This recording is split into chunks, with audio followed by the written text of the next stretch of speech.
Always ready. Wow, that's good. I practiced 25 years already. Sounds good. Vaydaber Hashem, ready? Yeah, I already put it on. Parshas Pinchas. Vaydaber Hashem Moshe Lemor.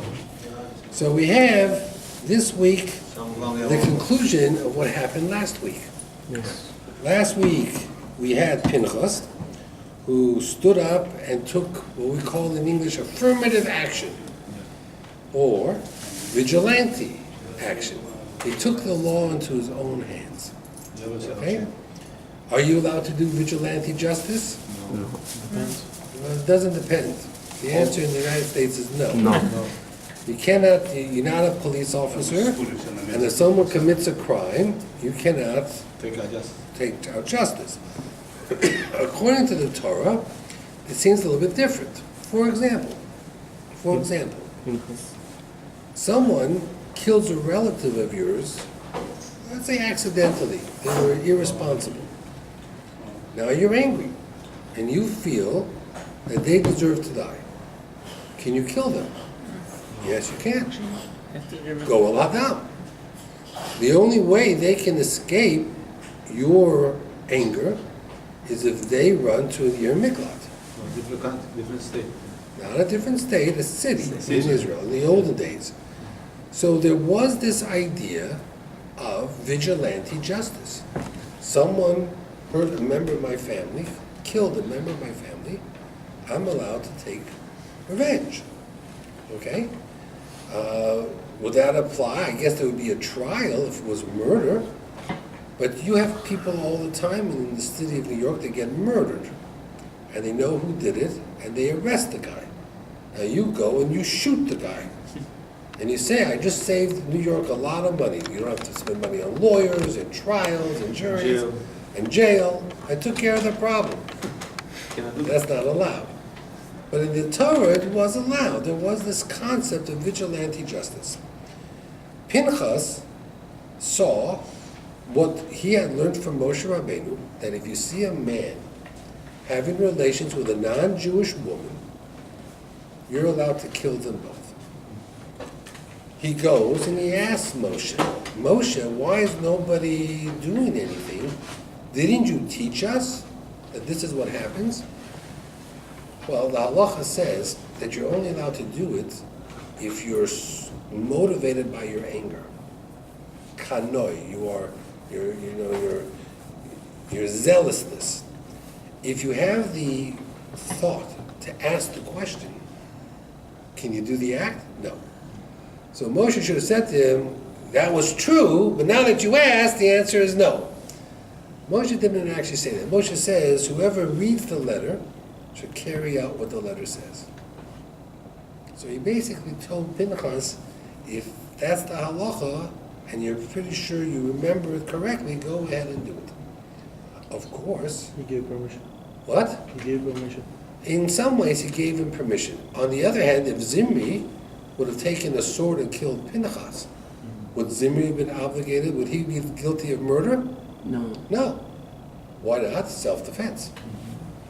So there was no winners here. There were no winners.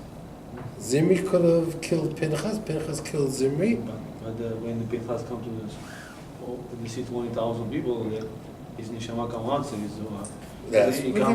We'll get to the neshama part soon. Right, and we'll see exactly whose neshama went where and how. Okay? So the pasuk says, Pinchas ben Elazar ben Aaron HaKohen. Hey Shivas Chamosi Me'al B'nei Yisrael. So Hashem says, I'm going to reward Pinchas. What did he do that was so good? He defended my honor. So Pinchas acted bin Adam Lamokum, between him and Hashem. And yet it says, and I didn't destroy B'nai Yisrael, which means he also protected the Jewish people. So the question is, what did Pinchas do? Was he rewarded for defending Hashem, or was he rewarded for defending the Jewish people, for saving lives? What? So in some ways, it's both ways. There's an interesting shaila, the Meshech Chochmah says, what sin is worse? A sin against God or a sin against the person? Against the person. Against the God. Well, let's go figure this out.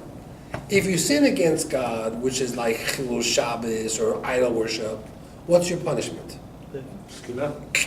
Skila. You kill Dead, him. right? You're going to be dead. Yeah, skila. Okay? Yeah. If you speak Lashon Hara against a person, what's your punishment? No.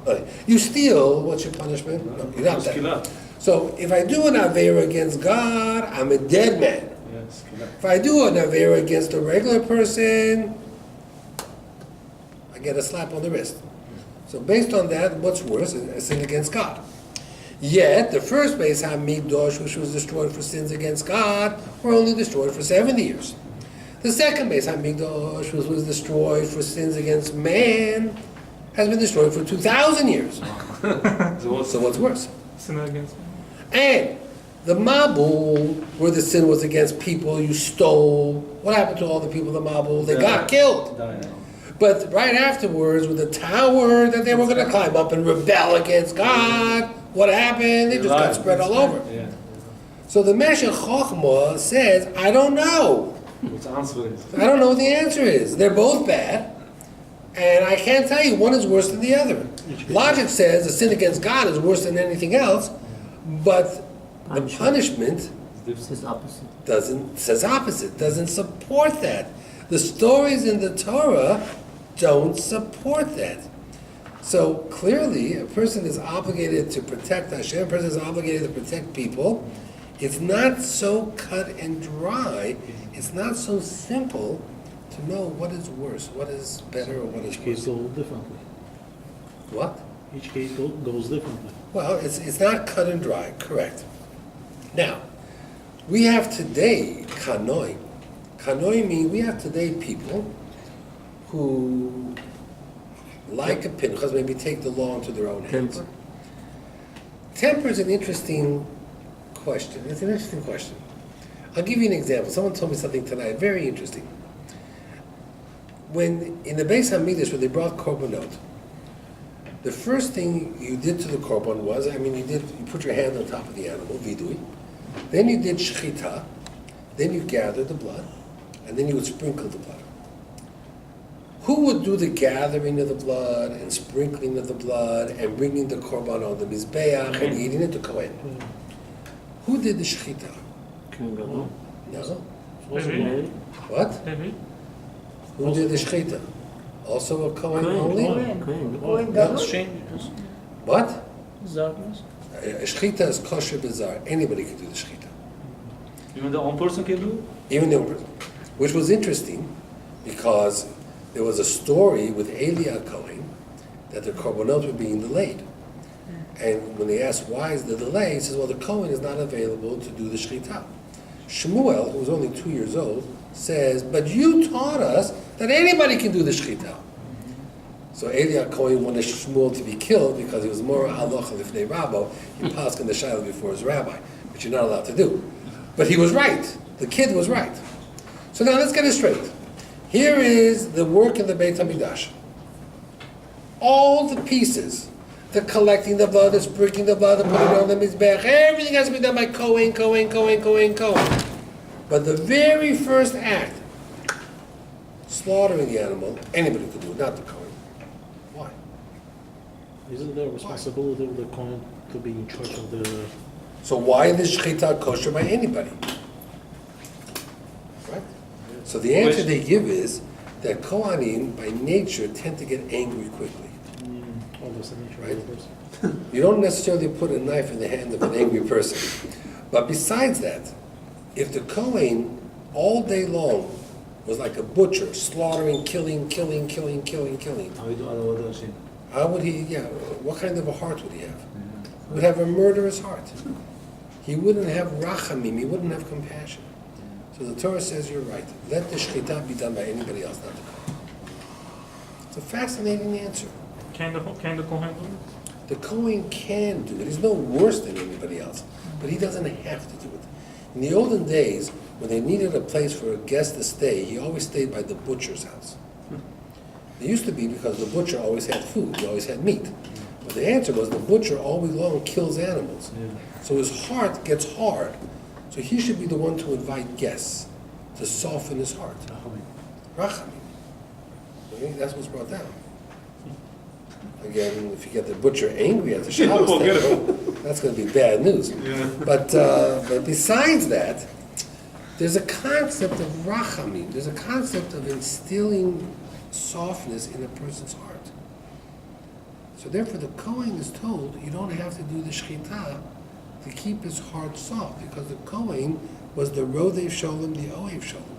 He was supposed to be the soft person. He was supposed to be able to reach out. There are people, that walk around with a sword. I mean, not a real sword.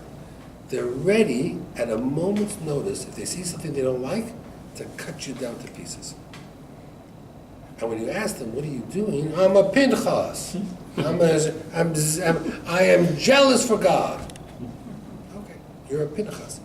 Pinchas didn't carry a sword. When he saw what happened, he had to go find the sword. It says, Vayikach, he took a sword. Meant that he wasn't carrying one on him. A person who is a naturally kind person doesn't carry a weapon, doesn't carry a loaded Glock ready to shoot someone down. Okay, Pinchas didn't come with a sword. They bring down from Rabbi Yisrael Grossman. He was a Rav in Balti Varsha. He was head of the Agudas Yisrael. Basically, I have a smicha from him. I'm one of the few people that have a smicha from him. He once was in a shul where a bar mitzvah boy, I guess, was reading the Torah, and he made mistakes. And there was a group of people that every time he made a mistake, they would call out the mistake in a loud voice correcting him. Even though, who's supposed to really correct the person who's reading? The person standing up front there, right? We call him the shamish or whatever, the gabbai, not the guy from the back row. Okay, so he went over to the guy from the back row. He says, "Boy, you sure corrected a lot of mistakes." He says, "Yeah, I need that Torah reading to be right." So he wondered what his motivation was. Was it that he needed the Torah reading to be right, or did he need to be right? Was it that he wanted to show everybody how big of a Talmid Chacham he is? We won't go there. We won't cross those lines. Not on tape. But it's interesting. It's interesting that people are motivated from a lot of different ways, and there are some things that bother you and some things that don't. The question is, do you come already with a sword in your hand? Are you looking for a fight? Pinchas wasn't looking for a fight. That's what made him a little bit different. But it was a lesson to be learned. Now, the Meforshim talk about that from Pinchas you can learn emunah in Hashem, faith in Hashem. Very interesting statement.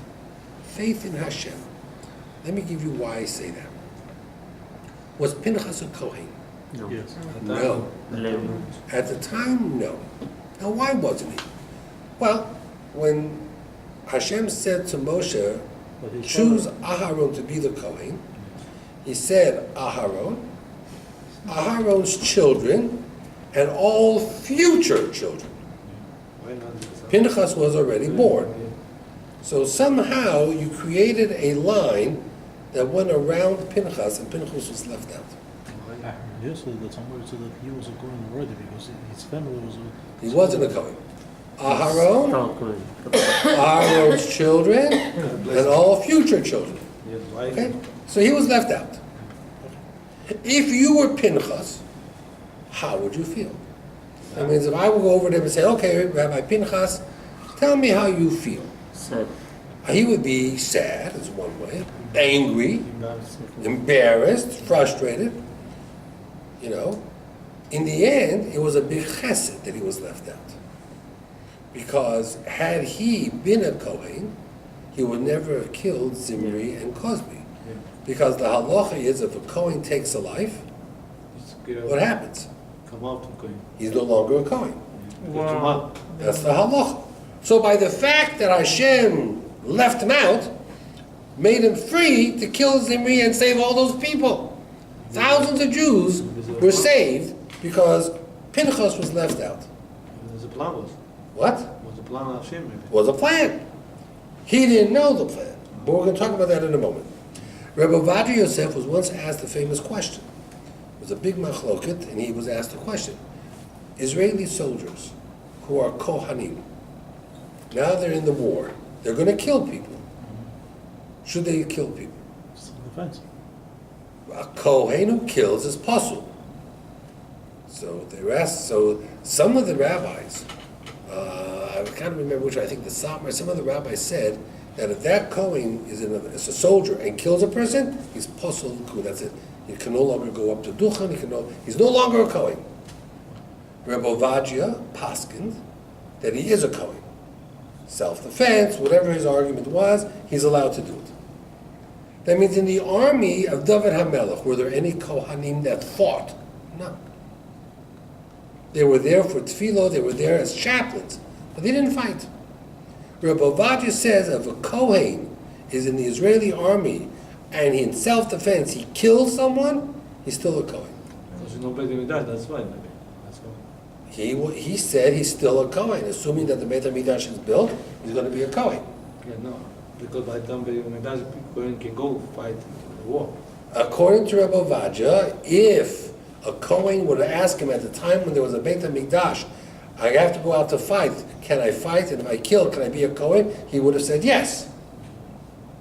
I don't know what Moshe Rabbeinu would have said. I don't know what Yehoshua or Shmuel would have said. I don't know what David HaMelech would have said. I don't know what Boaz would have said. But Rebbe Ovadia said yes. Does everybody agree with him? No. But that's nothing new. There's no halacha that everybody agrees with, so that's okay. Always machloket. Machloket l'shem shamayim. Shamayim, yeah. Okay? So everybody According to who we go to the, according to. You go according to the rabbi you ask. Whatever the rabbi you ask tells you. You can't shop around. This is not Stop and Shop. We don't. The reason I'm asking, there are some guys who are planning and they're serving in the army. Yes. That's what I'm asking. So they better ask some good questions to the right people. Yeah, that's Especially in Israel. They have That's right. this issue every day. That's why Rebbe Ovadia was asked that question, came up with that answer. I'll give you another example. Noach. Was Noach a good guy? Yes. Was he a tzaddik? Okay. He got married when he was 65 years old. How old was he when his first child was born? 120. 500. Oh, yeah, 500. Okay? He was married, let's say, 450 years. He and his wife had no children. Everybody around him had children. Every neighbor had children, grandchildren, great-grandchildren. Noach, the big tzaddik, Ishtomi, Moya B'dorosov, Hashem loved him, had no children. How do you think he felt? He felt Hashem loved him. What did he feel? But there was a plan. Hashem said, if you have children when you're young, and those children start becoming like everybody around you, when the Mabul comes, you're going to be losing all your children and grandchildren. So therefore, he kept them not having children until very late in life, so his children didn't die in the Mabul. So now, while everybody was dying, Noah's own children, he lost no children or grandchildren in the Mabul. So not having children for the first 400 years, was it a good thing or a bad thing? Good thing. It was a good thing. But you have to believe. You have to have that faith. It's very hard. It is hard.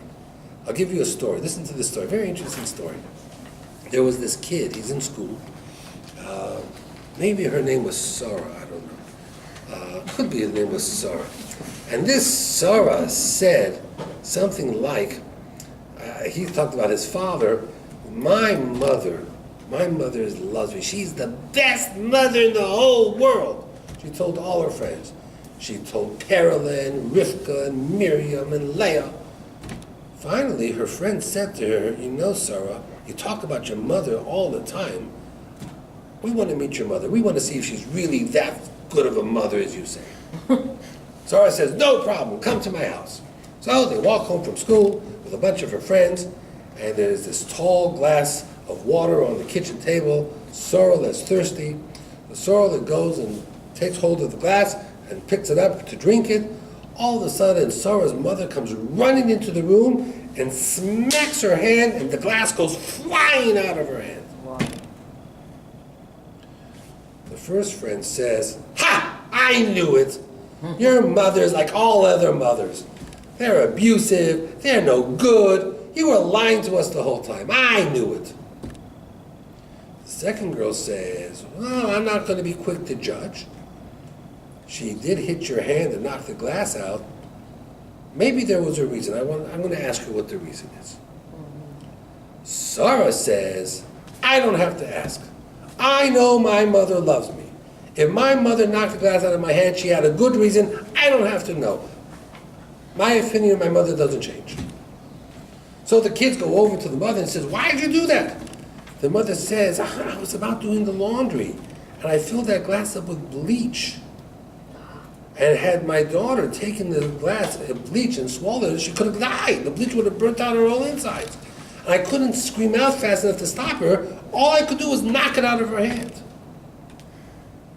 So now, was Sarah's mother the right mother? Did she love her daughter? Was the first friend right when she says her mother's just as bad as everybody else? No. That's emunah b'Hashem. Sometimes all we see is the smack. All of a sudden, the job we wanted, it was just knocked out of our hand. The shidduch we wanted was just lost. All we feel sometimes is the smack.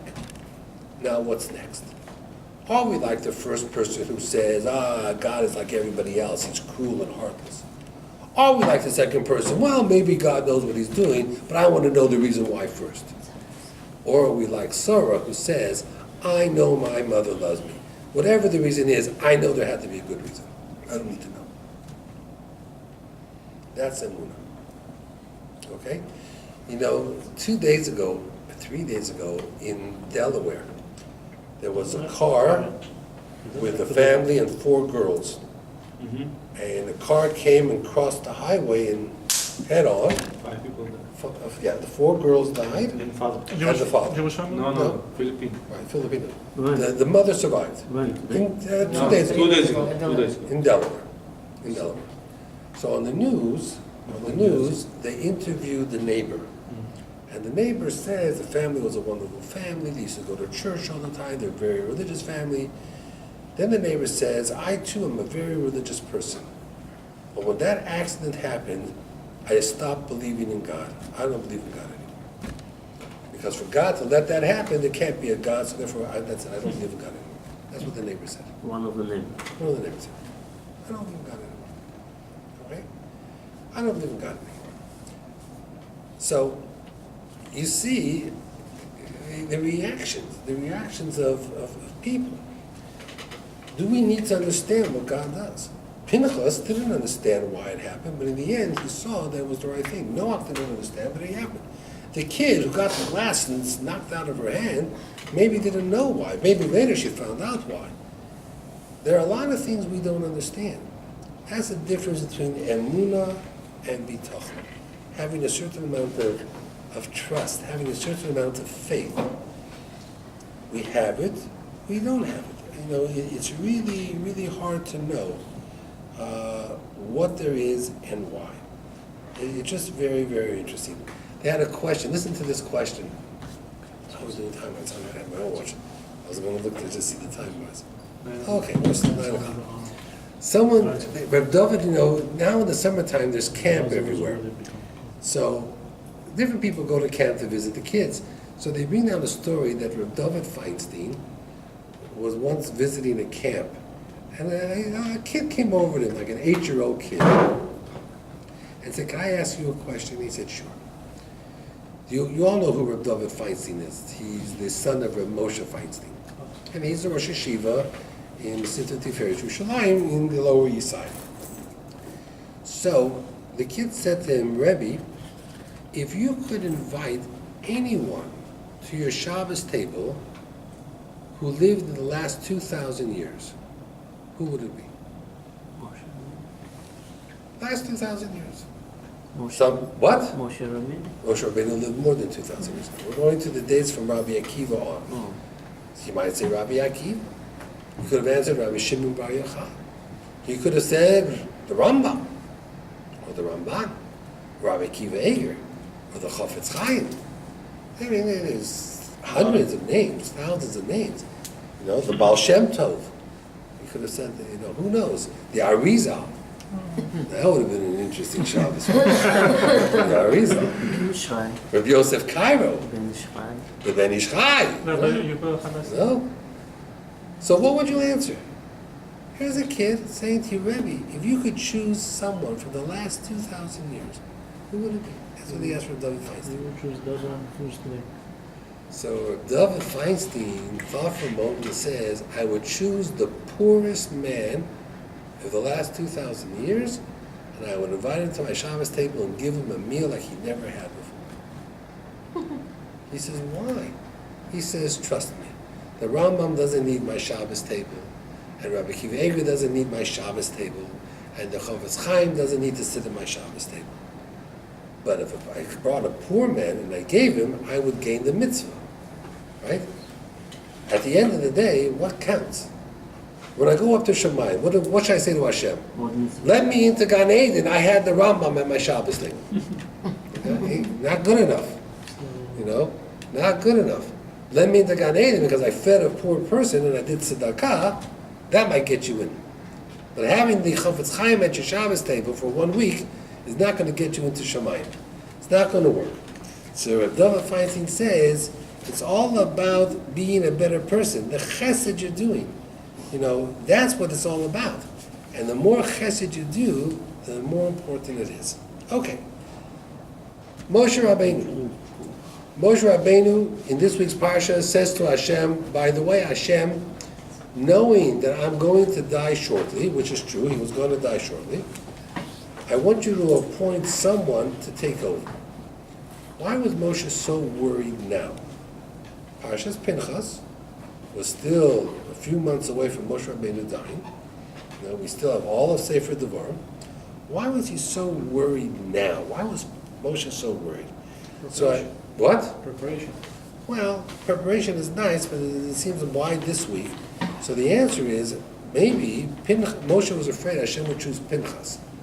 After all, Pinchas showed leadership, right? He stood up, he took a life, he wasn't afraid. Maybe kanos, it means equals leadership. But Moshe knew that that wasn't the leadership the Jewish people needed. They didn't need someone that carried a sword. They didn't need someone that was not afraid to kill. They needed a different type of leader. They needed ish alo'eda, someone who knew the emotional connection between each person. So therefore, Moshe was very, very careful to say to Hashem, Pinchas did a wonderful thing. And everybody's excited. The whole parsha is named Pinchas. Not many people get a parsha named after them. There's no parsha named Moshe. There's no parsha named Aaron. But there's a parsha named Pinchas. Even though there are many parshas that begin by Dabar Hashem el Moshe Lemor, but no parsha is called Moshe. Balak has. Korach has. Who else has? No. Yisro has. Sora has. Chayei Sora. Right? No. Noach has. So you have a Noach, you have a Yisro. I'm not sure if getting a parsha named after you is a good thing. Not everybody who got a parsha named after them met all our expectations. Moshe didn't. I'm still. But Hashem said, I need to find the replacement. And Moshe says, make sure you choose the right person. As if Pinchas is not the right person. Now, according to the R.Rabbi and the Zohar and everybody else, Pinchas got so scared when he did this that his neshama left him. And 2 new neshamot came into him, the neshamot of Nadav and Avihu. So if Nadav and Avihu came into his neshama, so now he's a Kohen. Okay, so there is a reason why he became a Kohen. Even though that's not really how the Torah says it. The Torah says that Hashem rewarded him for what he did, but there is this concept that Pinchas was a reflection of Nadav and Avihu. It was cousin? No, They were... great-grandfather? No. No, it was our son. They were Elazar's sons. So Pinchas was Pinchas... Elazar's son. So right? they were their uncles, his Oh, uncles. Elazar's brothers, Nadav and Avihu. They were uncles. What does that tell you? I don't know. Something to do with your uncle, I guess. But that doesn't tell you much. Like an uncle. It was just interesting. Now, when eventually Moshe appointed Yehoshua, Hashem told him to appoint Yehoshua, how many hands did Moshe put on Yehoshua's head? 1. He gave him some of his power, but not all of his power. And that's why they describe Moshe like the sun and Yehoshua like the moon. And everybody in that generation says, what a shame this is. We used to have a leader like Moshe. Now look at us. Our leader is like Yehoshua. They felt that they had gone down a step. The truth is, whose fault was it that their leader did not have the same reflection of Moshe? It was their fault. Hashem appoints leaders that reflect the generation. So when a guy gives you a shear and you're not happy, whose fault really is it? It was yours. You didn't deserve a better shear. That's sure. Got it? If you blessing the child, if you're single, you bless him with one hand. If you in Torah, you learn Torah, you bless him with two hands. Nice. No. The Vilna Gaon says you only bless with one hand, because to bless with two hands is what a Kohen does, and we're not Kohanim. So the Vilna Gaon believed that you always bless with one hand. Some people disagree with him. Rabbi, Cohen is considered a leader of the community. Who is? Leader. He's a leader. Cohen. A Kohen He's the in leader. those days was one of the many leaders, like all the Shevet Levi. So, as a Today, it's a little different. Yeah, but today, as a parent in your house, Yeah, why you should not do the same thing as a Cohen? because the Kohanim's rules are different than yours. Just because you're the parent in your house doesn't make you're not allowed to eat truma.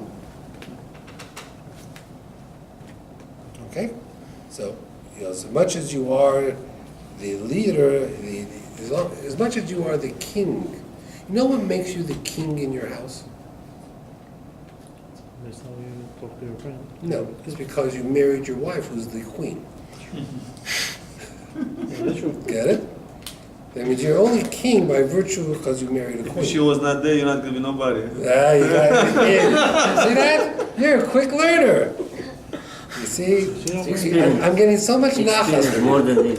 What? Experience more than his. Okay, that's what it is. Almost there. You're getting there. That's what makes him a king, because she married a queen. Now you got it. Okay. Okay, so now we understand it. But they say that that's a little bit the background behind when Yeshua was chosen. He didn't reflect Moshe Rabbeinu completely. He was different. He was just a different type of a leader. But he was his own leader in his own way. Moshe Rabbeinu, of course, explained to Yoshua that just like no two faces are the same, no two opinions are the same. So it's very, very important that you understand every single person that comes to you, and you should do whatever is right. It's interesting, the Gemara says that a Talmud Chacham should strike like a snake. That's Gemara says that. No came v'noter. A Talmud Chacham has the bite of a serpent, of a snake.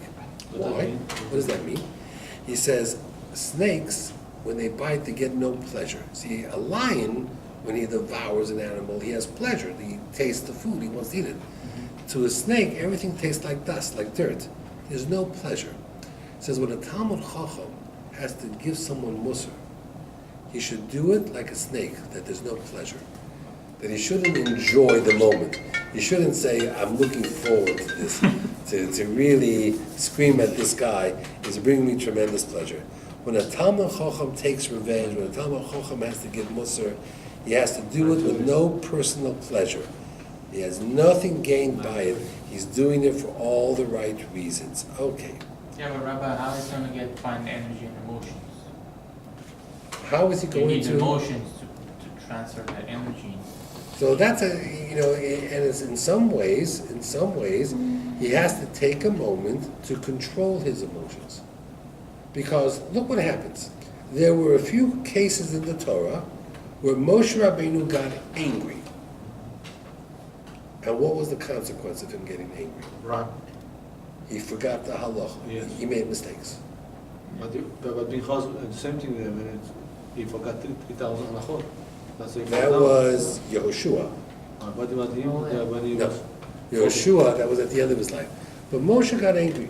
When they came back from the battle against Midian, they left the women alive. So Moshe says, what do you mean you left the women alive? They were the ones who were at fault. They were the friends who should have killed first. He got so angry that when they asked him, how do we kosher pots and pans, he didn't remember. Eliezer took over. We all know how to kosher pots and pans. Certain pots with fire, certain pots with water. Moshe forgot. So a Talmud Chacham, and many times, like I had an email tonight. from a family that's saying to me, that asked me a question 2 days ago, and it's very contentious. There's a lot of emotion there. And how come I didn't answer them yet? I said, I'm working on the answer.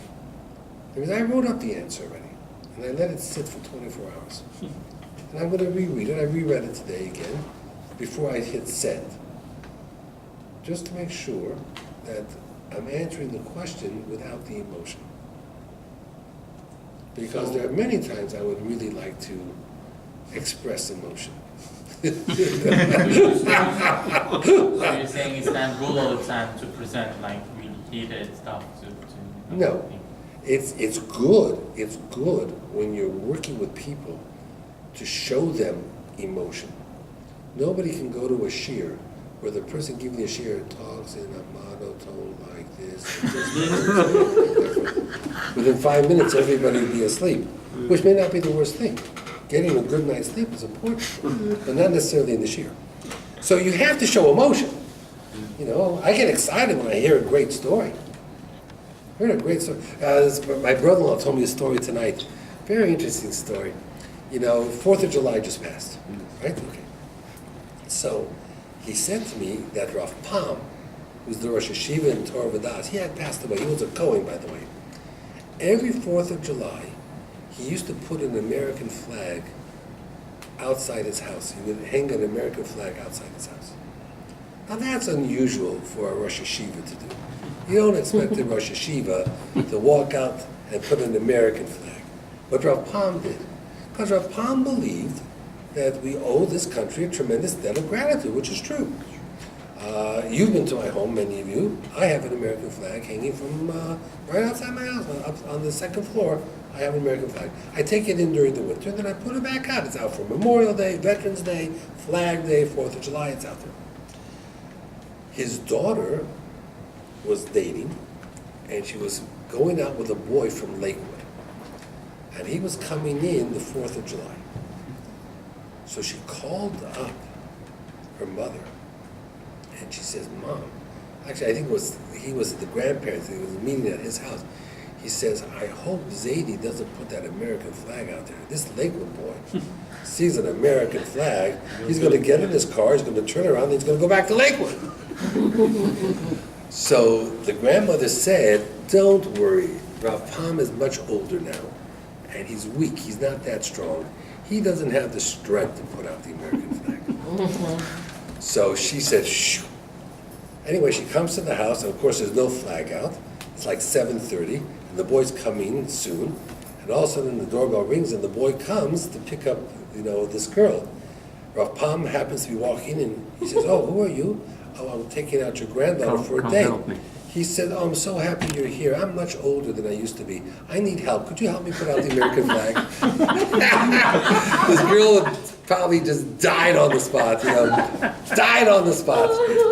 So my brother-in-law, he always likes to check these stories out. He told me this tonight. I was out with him tonight. He told me the story tonight. So he called Nosson Sherman, he called some of the members of the family, and they don't remember that story. They don't remember that happening. But he called Rav Pam's son. And Rav Pam's son says, yeah, I remember that. That was my sister. She'll tell it to you. She's married now. She lives in Toronto. Yeah, that's true. He got that boy to put out that American flag. You can't believe it. See, and it's an interesting story. You don't have stories like that about Rosh Hashivas. That's emotion. See, that's where if you love this country, and here's a Rosh Hashiva who knows Shas backwards and forwards, and you hear a story like that from a Rosh Hashiva, that's something you can get behind. That's something you can say, I understand that. I relate to that. But that's what that was what he was. Why you do it too? It's because I do it because I recognize that this country does a lot. Gives me my freedoms, my rights. So why don't he or you two don't leave the flag every day, but I on do. the My holidays? flag is there from You in said the you- winter. I take it in because of the snow and the rain. It gets whipped back and forth. So I don't think it's respectful. But so after November 11th, which is Veterans Day, I'll bring it in at the end of November, and then maybe I leave it out for Thanksgiving, after Thanksgiving, and then right around Pesach time, I put it back out again. American flag? American flag. Yes.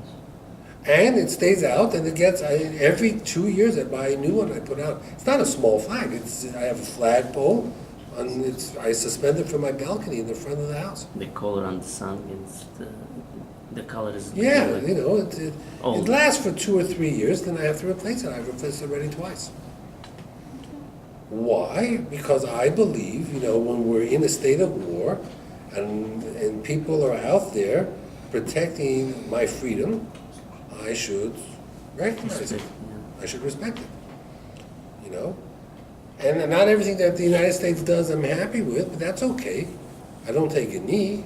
I don't bend, when the national anthem is, I don't go on my There's knee. nothing wrong with this. Okay, that's their freedom, but I don't do that.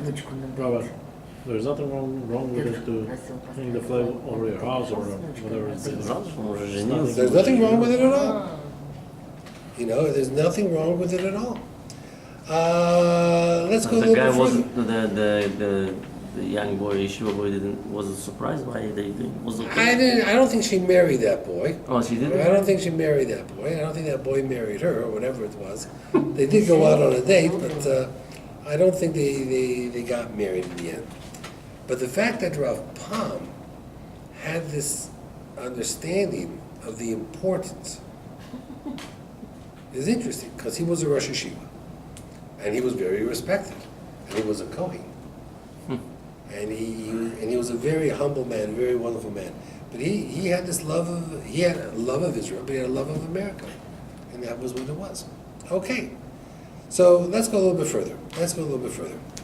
Listen to this.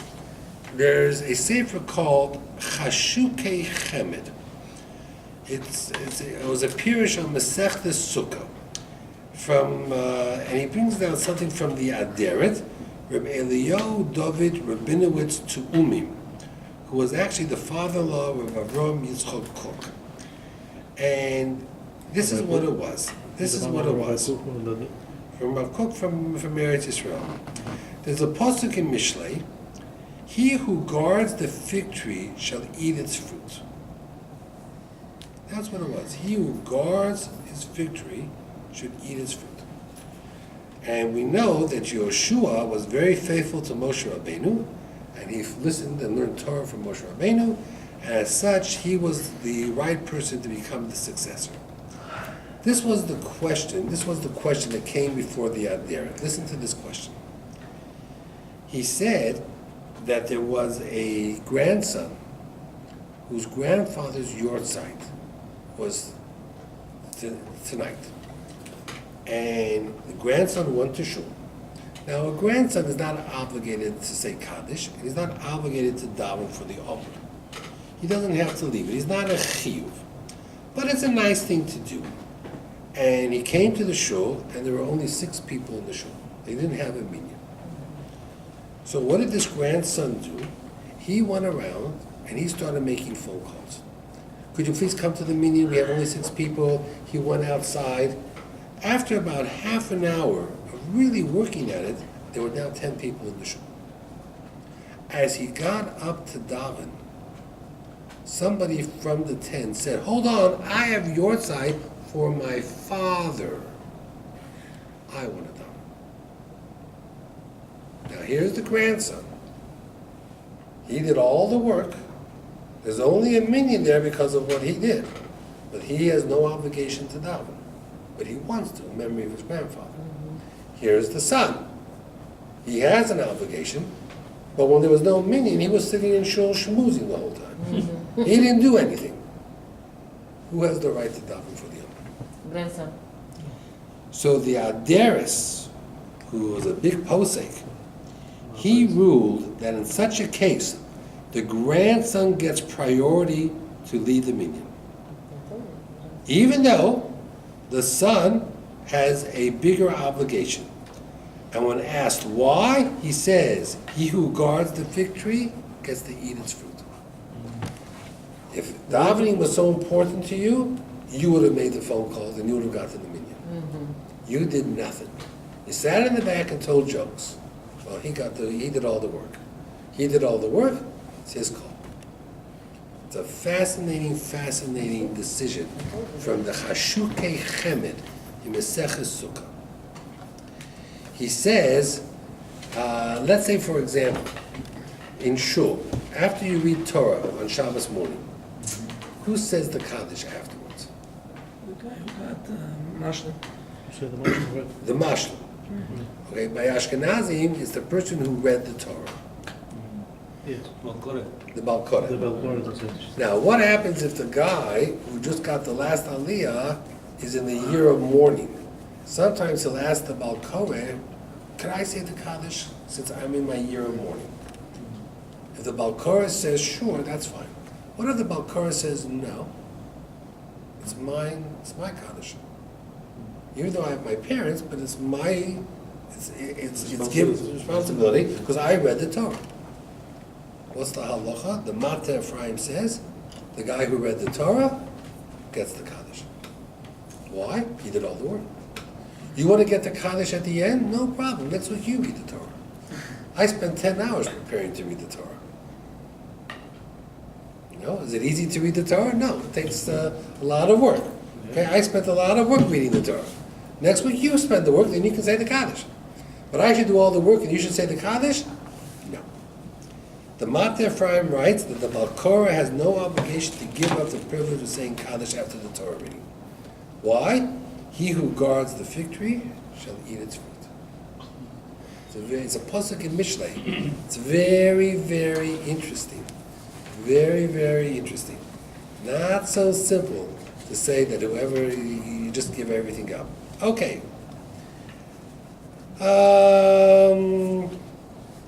Let's go a little bit further. There's a Sefer, Avir Yosef, and he says as follows.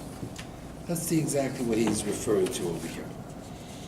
He says that Moshe was not going to go into Eretz Yisrael, and therefore he wanted someone to take over for him.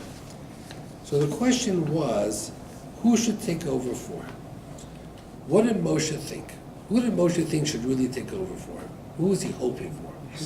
His sons. Just like the children of Tzalafcha got Tzalafcha's portion, so too, wouldn't it be nice that if my children took over for me? So he says, why? Because usually, who is interested in your mission in life? Your children. Usually your children care about you the most. So if you want your legacy to carry on, then the person most capable of carrying on your legacy are your children. In this case, it was Yehoshua. Yehoshua was not the child, but Yehoshua was the student.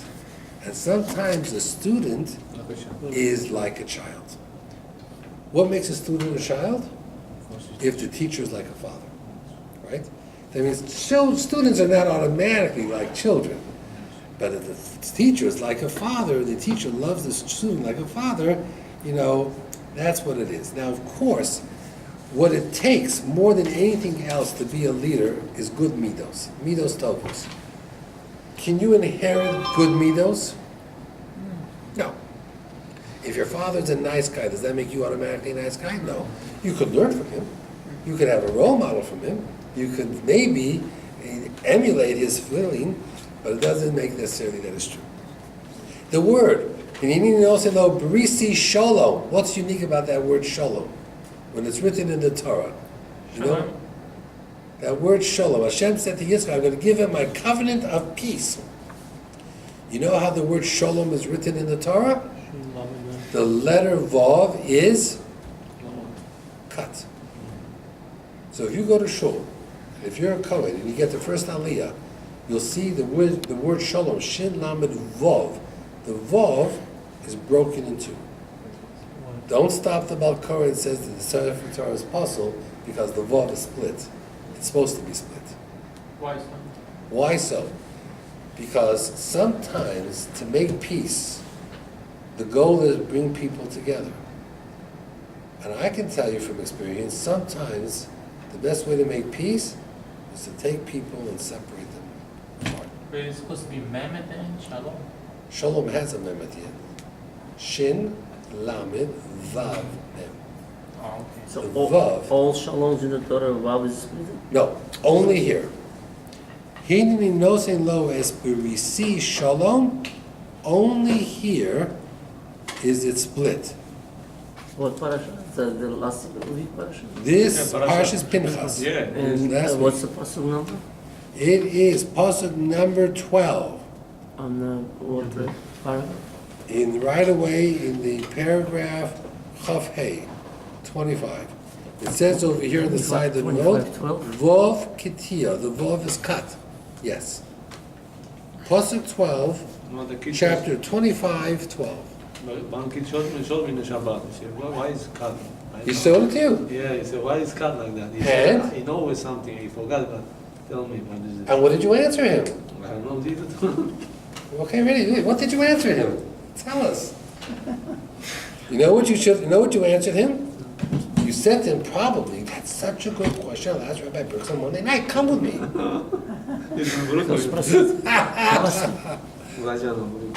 I'm training him. Simcha?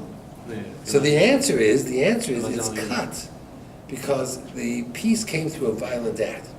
But it's an interesting lesson. Sometimes making peace is bringing people together. Sometimes two people who don't want to be together, they're fighting so much. Sometimes how to make peace is to separate the two. Separating the two sometimes brings peace. It's not an automatic. The letter Vov and Shalom is split, is cut. Okay? So it comes to tell you that there's options, there's different options in making peace. How you bring people together, how you bring people apart. Okay, it is already 9:27. Here we go. One last thing I'm going to share with you. One last thing. Okay. Two people. They own a summer home together for July and August. They rent the summer home together July and August, and I guess they figured, let's say you and I'll take July, you take August. Okay. Very, very good. Wonderful. Anyway, what happens is that in July, when it's my turn, I'm out of town. I decide to go to Israel. So he goes up for the month of July. I come back in August and I say to him, oh, you took it for July? Great, I'll take it for August. And he says, no. August is my month. You weren't here, so I took it for July also. I didn't give up August. Who's right? Well, basis, no, he's right. Not that who went to Israel. No. He's right. The second one? Because he. The answer is, the second one is right. Yeah. He brings down from a halacha, two people share a seat in shul. The fact that you didn't use your seat for part of it doesn't mean I can get it or that you can take my seat. What they supposed to do? The plan was that I'll take 1 month and you take 1 month. 1 month of what? The summer. Rent. Huh? The summer. Renting the place. We rented like a bungalow colony, right? Well, we own a bungalow colony. And the way we did it is you take July, you go up with your family, and I'll take